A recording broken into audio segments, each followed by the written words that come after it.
तर नमस्कार मित्रांनो, तुम्ही तर भीमाशंकरला यायचा प्लॅन करीत असाल तर तुम्हाला खूप छान अशी बाग सांगतो तिथलचीच. तर निसर्ग परिचय केंद्र हे नाव आहे या बागेचं. तसेच व्यवस्थित निरीक्षण केल्यावर आपल्याला खूप छान अशी बाग बनवलेली दिसून येते. इथं खूप छान असं मस्त वातावरण आहे. तसेच आपण समोर आल्यावर आपल्याला खूप छान असं ओम नाव दिसून येते आणि इथं खूप छान असे फोटो पण निघतात. आणि तसेच आपण सरळ सरळ बघितलं ना पूर्ण 360 तर इथं खूप छान असतं मस्त हिरवगार वातावरण आहे. तसेच या दगडावर खूप छान असं वाघ काढलेलं दिसून येतो. थोडं पुढं आलं ना खूप छोटंसं का आपल्याला तलाव बघायला भेटले आणि खूप छान मस्त वाटलं आपल्याला हे तलाव.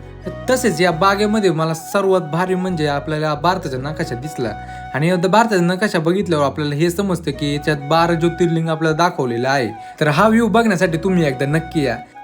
तसेच या बागेमध्ये सर्वात मध्ये आपल्याला खूप छान असं तळ बघायला भेटले. तर मित्रांनो, आजचा व्हिडिओ कसा वाटला? चांगला वाटला असेल तर फॉलो नक्की करा, शेअर पण करा. आम्ही भेटूया नवीन अशा व्हिडिओमध्ये. तर तुम्ही व्ह्यू एन्जॉय